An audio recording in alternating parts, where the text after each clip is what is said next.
Dragon Ball Z Kakarot aimed to fulfill a number of fans' wishes. From being an open-world Dragon Ball game with RPG elements to being based on the fan-favorite Dragon Ball Z series with multiple playable characters, the game seemed to tick all the checkboxes. While adhering to the needs of the fans is a pretty good thing, we have seen ambitious projects like this fail miserably in the past. That, however, is not the case here.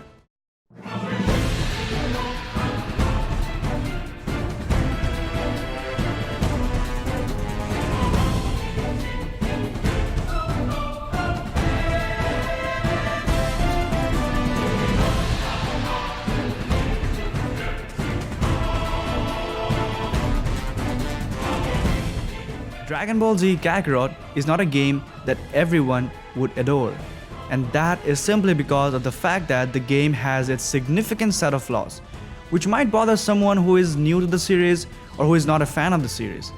For a Dragon Ball Z fan, however, Dragon Ball Z Kakarot is a different ball game altogether.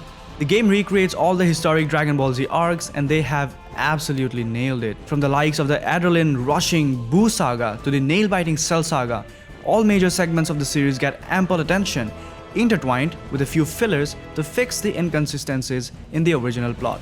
The game is the best recreation of the Dragon Ball Z plot in a video game we could get. What's impressive is that the game not only stays true to the original series with the main plot, but also there are side missions based on the Dragon Ball lore. The moments in the original series, which gave the series a name, have been represented pretty well in the game, making the players relive the glorious moments with their favorite characters being in their control this time around. Most of the major encounters in the game involve the combat sequence followed by the cutscene, which depicts either a move that defeats the enemy or a counterattack that knocks off the player.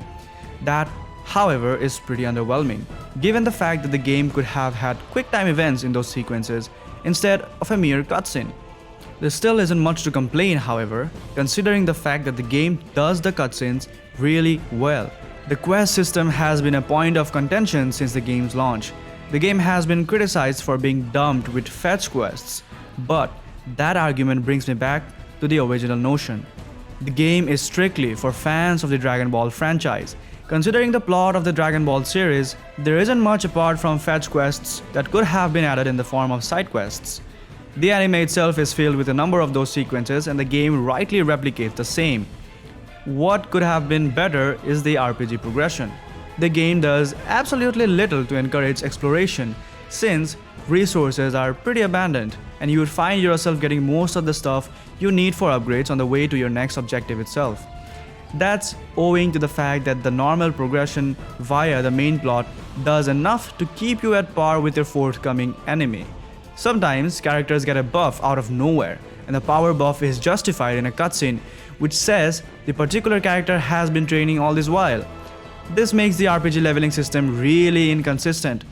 But then again, while the game fails as an RPG, it recreates the Dragon Ball series pretty well.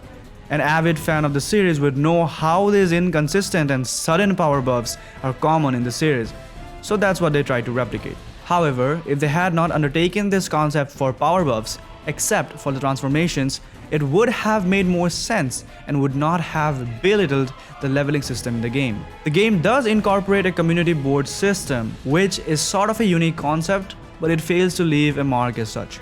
Community boards are different sets where you can place character tokens of characters you meet to improve drop rates and boost stats. It did seem interesting at first, but after a few hours into the game, once the pace of the main plot picks up, you will stop bothering about the community boards at all. But that's the case with almost everything else in the game. Once the main plot picks up, you are less likely to do anything else. The game is not to blame here that much, considering the fact that the plot is so engaging to begin with. Obviously, the nostalgia factor plays a huge role, but the game does enough to make sure it does not fail to live up to the glory of the series as far as the main plot is concerned. Open world traversal is very satisfying, although the flying mechanics feel a bit off. That again, however, is compensated by the stellar recreation of the environment of the anime. Be it West City, Namek or Capsule Corporation, each location will definitely give you a walk down the memory lane.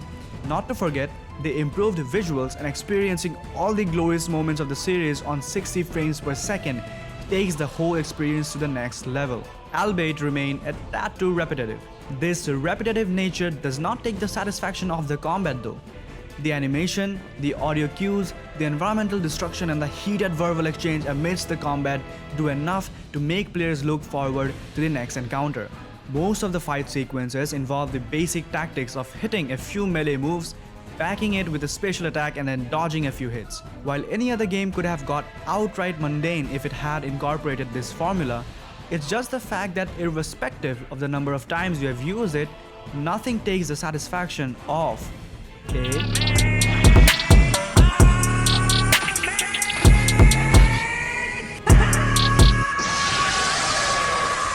or the Gallic gun. The players can use the special attacks as well, and when available alongside their own. There's also a Z combo which is pretty satisfying to pull off. While the combat does not have a lot of depth when one compares it to a game like Dragon Ball FighterZ, it has an ample amount of weight which compensates it to some extent. All in all, Dragon Ball Z Kakarot is a pretty impressive title. It's not something you would call as Game of the Year, for instance, or the best Dragon Ball game ever made. However, it is one of the best recreations of the Dragon Ball Z series we could ever get. If you are a fan of the franchise, you will enjoy every moment of the game and it will be definitely worth a buy right now.